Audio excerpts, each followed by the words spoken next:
For investors, by investors. You're listening to the only show on the planet for real estate investors. Wholesalers, rehabbers, landlords, private lenders, cash buyers, fix and flippers.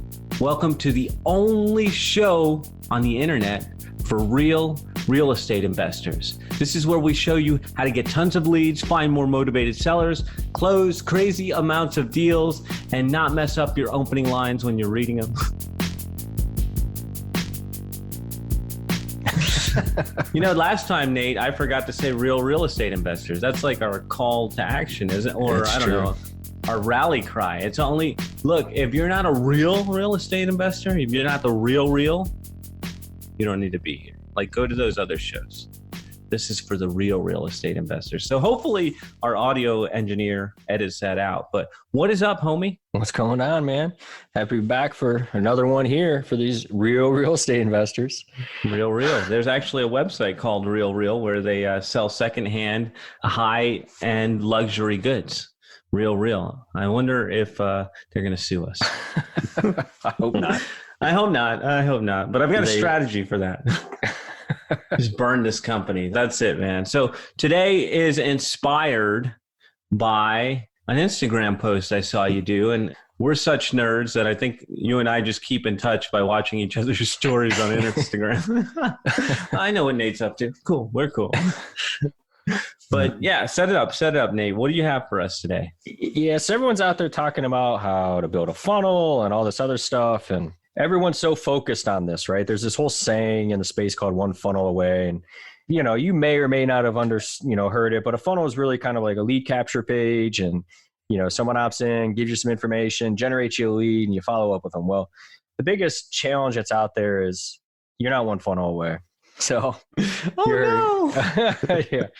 you're one campaign away. So in today's marketing world, there's just so many things that are going on, right? There's videos, there's posts, there's email, there's landing pages, there's all these things that you can do. There's ads. And the key is what we find that people have the most success that actually build a full campaign and they leverage those pieces, right? And they build a campaign around consuming the space that their users and their buyers and their clients and their leads are hanging out.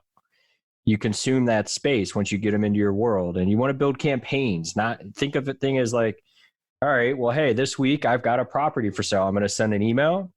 I'm going to post online. I'm going to do a live video about it. I'm going to do a walkthrough at the property. Like all these pieces that you can do to sell your properties faster and whatnot. It's a campaign. It's not just a set up a page and say, buy my stuff, you know?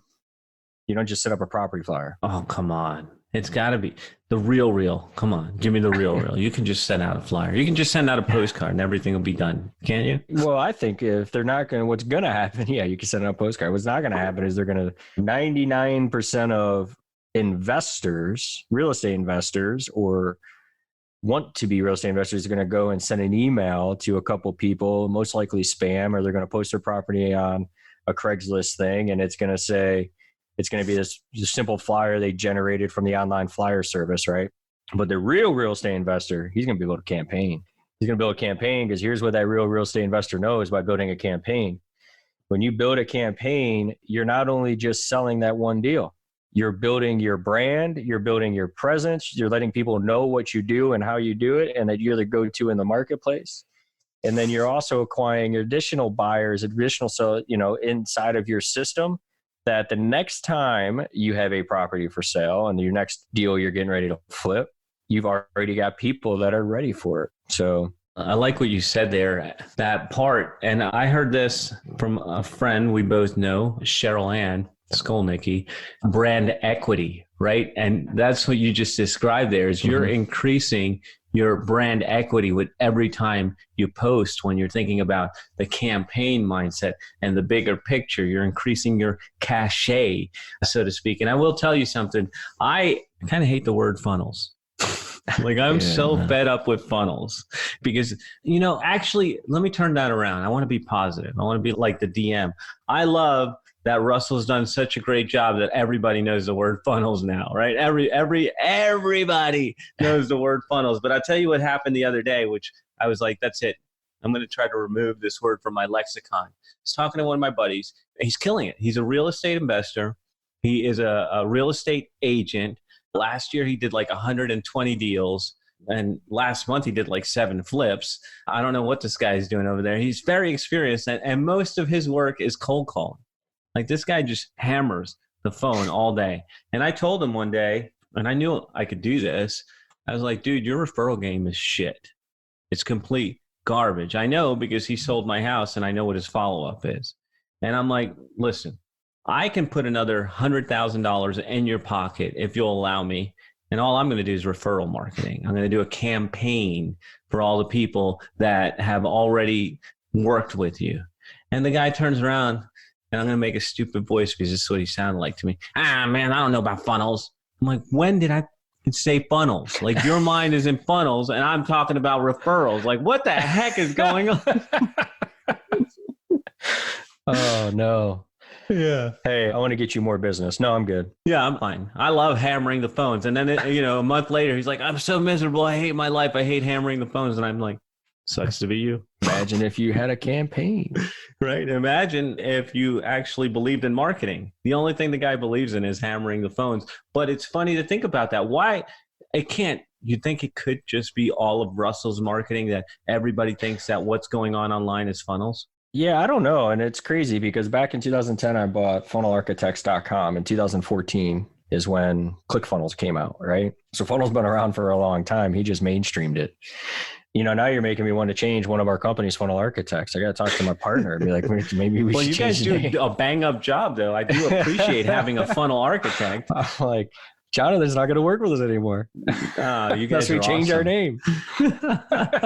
You know what? Maybe it's one of those things where there's just been things that have been cool. Like webinars was cool. Mm-hmm. And once upon a time, emails were cool. And we talked about emails and email marketing last episode. And what else? And then video was the next big thing. And now it's funnels are what you need. But I don't think people really comprehend that a funnel is just a little piece of what feeds into the campaign. Like it's just a way to get somebody into a campaign. The challenge is people are lazy, right? We're inherently lazy. And what happens is if we can pick out one thing and go, oh, that's why it didn't work. It's because I didn't have a webinar. Oh, that's why it didn't work. It's because I didn't have a funnel. No, and it's an easy thing, right? Oh, if I go build a funnel, everything's going to change.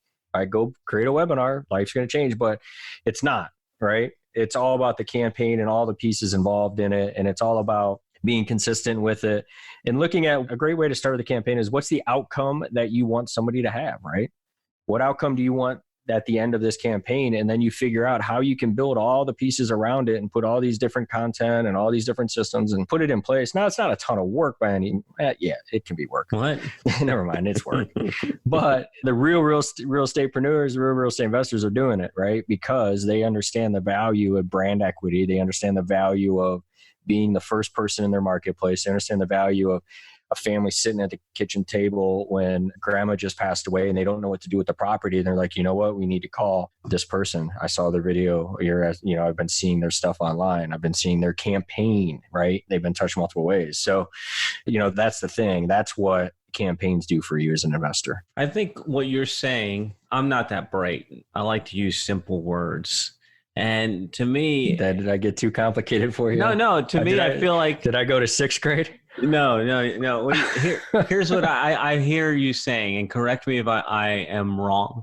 The campaign, the way that you're describing it, is in essence a way to be everywhere.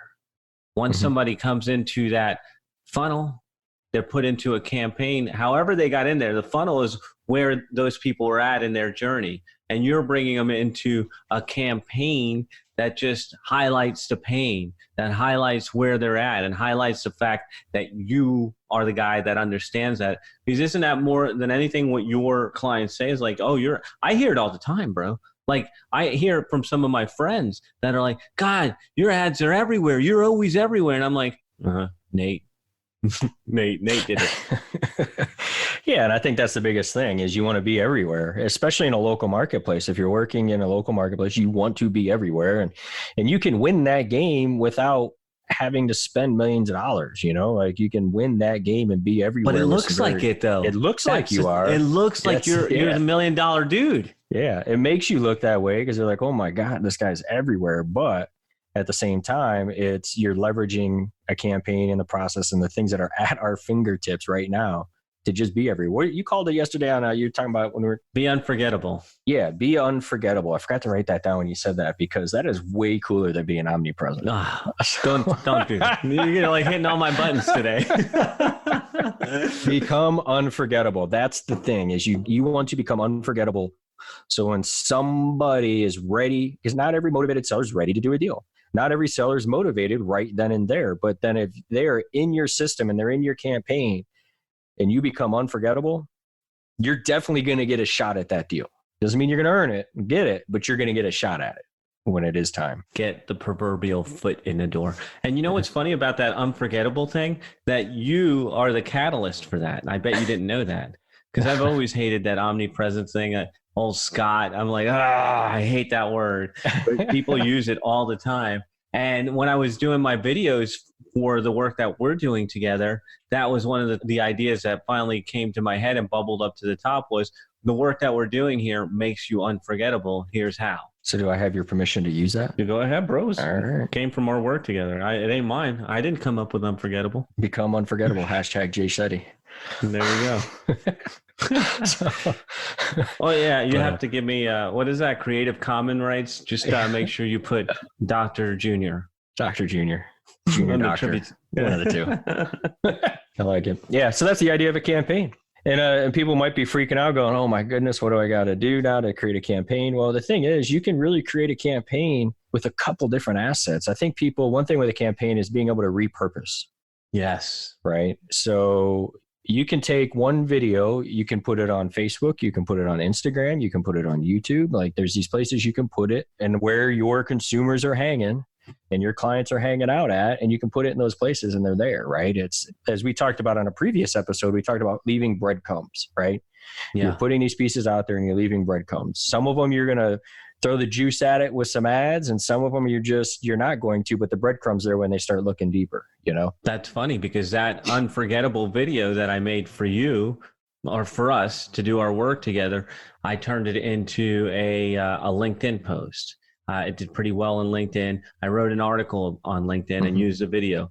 Actually, I turned the video into an article, like with subheads and everything, an SEO article for Be Unforgettable is what I did. Then I wrote an email about it to the list, right? Then I put it out I did put it into IG, probably in a story form or something like that. And I put it on YouTube and it's on Facebook. I mean, hundreds of thousands of views already. And people are like, I don't know you, you moron. And I'm like, yes, you do. You just don't know you know me. I hate you, but I'm like, that's right, but you're watching my videos and now I'm unforgettable to you. Even if it is hate that you feel.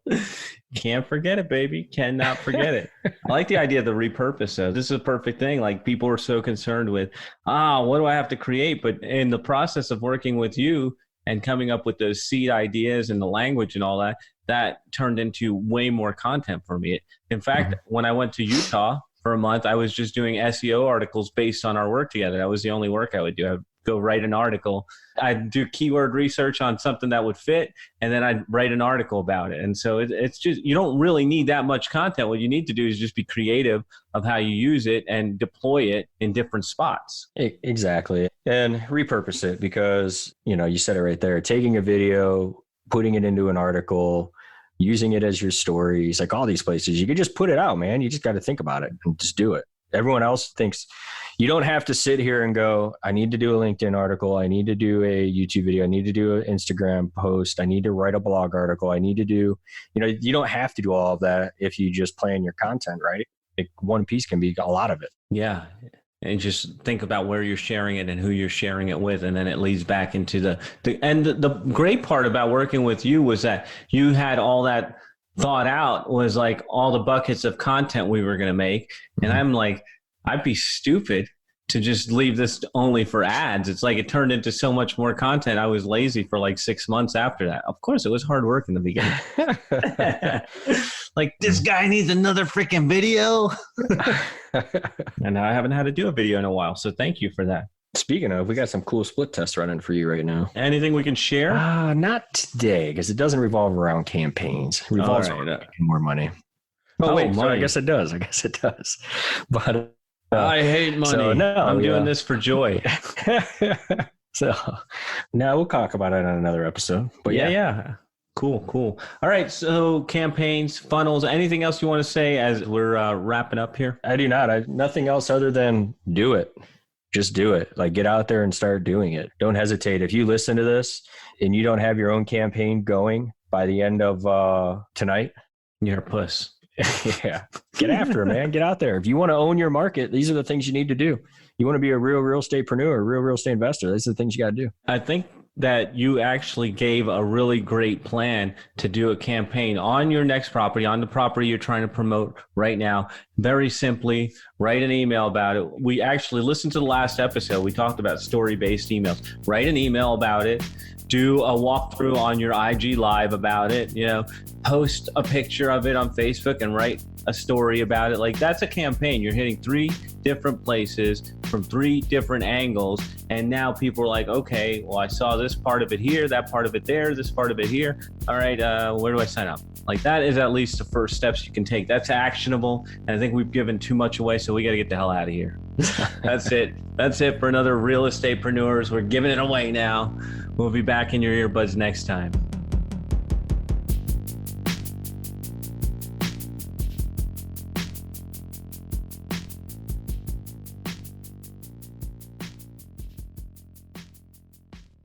This is thepodcastfactory.com.